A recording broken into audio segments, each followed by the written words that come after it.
have absolutely no clue what I'm doing with my life. The way all of my future plans, all of my career goals have literally blown up in my face in this year alone, like I should be shaking in my boots right now. Oh my gosh. But for some reason, I have been experiencing the most peace. And let me tell you why. Hey guys, my name is Dami, and I am a faith-based content creator with a passion for helping other women, college students, and even believers like myself grow in our walk with the Lord. So let me tell you all a quick story about myself. I have always been that person who's very big on the vision boards, the 10-year plans. I've always had my future planned out, down packed, okay? I always knew I was gonna be that rich lawyer auntie, with the Chanel bags, and I work all the time. But y'all, so much has changed in this year alone. It's not even funny. God has been diligently, and I mean diligently, because I have definitely not made this process easy, but he has been diligently working overtime to reveal to me all that I had planned for my life wrong. Literally none of that was his will for me. And so I've been left here wondering, what am I supposed to do now? What is my purpose? So if you are also someone who is navigating a season of uncertainty and you don't know what you're supposed to be doing, I got you, girl. So today I'm going to give you 2 cheat codes that are going to help you figure out what in the world has God truly called you to do with your life, with your purpose. So the first way that you're going to discover what God's purpose is for your life is by figuring out what his will for your life even is. And what I mean by that is this: I need you to figure out what are the special gifts and talents that God has given you. And I'm not saying things that flow naturally or come easy for you,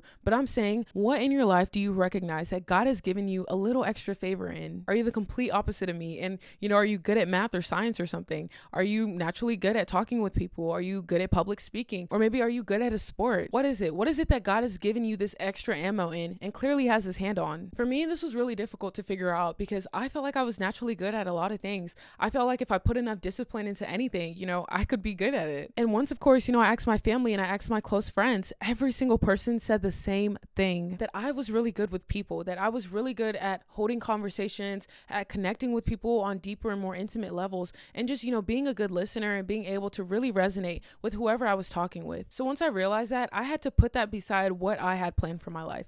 And originally that was becoming this, corporate lawyer who would be so far removed from people I was actually helping and just be more concerned about money. I had to really ask myself, was this how God was trying to use my talent? Was this what he had given me this favor and this grace for? And guys, once I started playing around with that question, God immediately confirmed it for me that no, that was not his plan for me. So I had to mature and I had to stop fighting against God and stop playing tug of war and let go of the dream I had for myself, let go of the vision that I had in mind. And so through constant prayer, I started submitting every aspect of my life to God and asking him, okay, so this is what I had planned. Was this what you had planned? And y'all, when he kept telling me, no, do you know how devastating that was? Do you know how humbling that experience was? To where I had to accept that I was wrong. I got the plan for my life wrong. And now I have to pivot. Now I got to change plans. But y'all, because I stayed persistent, he eventually showed me what that plan was. And y'all, it was better than I ever imagined. He took a specific aspect of my life, which, involved my ability to talk with people, to connect with people.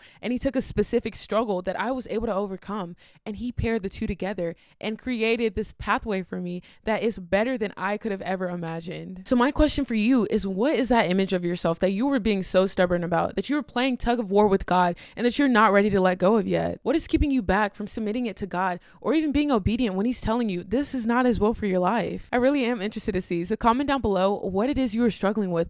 What is that image of yourself that you are holding on to so tightly? And just know I'll be praying for you too, okay? But that leads me into my second question for you. Where is your faith? A lot of times, I don't think we realize that when we are truly in the will of God, 9 times out of 10, we are going to be in a territory of unknown. And that is because that is where faith is truly developed. I mean, think about it. If you had all the answers and you knew exactly how your life was going to play out, you know exactly what every single moment in your life was going to consist of, why would you even need God? What would be his purpose in your life? Like, why would you need him for anything? The point I'm trying to make is that obviously we don't have all the answers, right? We don't know how our life is going to play out, but yet we still continue to try to control our lives and try to micromanage to the point where we don't even need God, right? But when we do this, we are not acting on faith, and this always leads us down a path that is not God's will for our life. So how does this tie into anything that I've been saying? Well, because the biggest indicator of you being in God's will, how you know for sure that you are in God's will, is if you don't have all the answers. When you have to travel down that path of the unknown and you have to rely on him. And if this is the case, that means we have to seek him out for literally everything,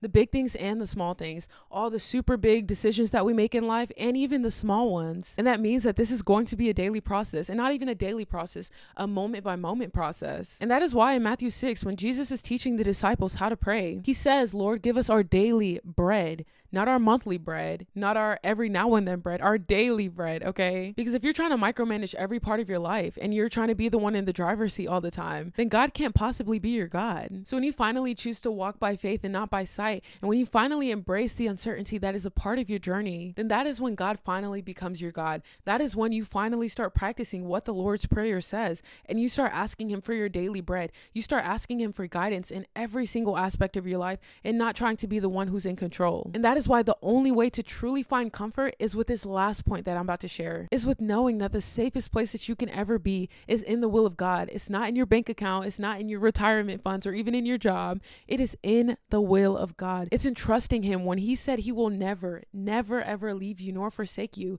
and being obedient to what he is calling you to do. And even if you don't know what that is yet, you need to rely on him and be extra prayerful in this season. He might drop those confirmations for you. He might reveal it to you in ways that if you were not close to him, you never would have caught it. So make sure that you stay near to God, that you are drawing close to him and you are praying this out, okay? So draw near to him and stay encouraged. This is not going to be your reality forever. So just hang in there. I hope you found comfort in today's message. And again, comment down below what it is you are struggling to let go of, that identity that you have rooted yourself in. Thank you for watching today's video, and I'll see you later.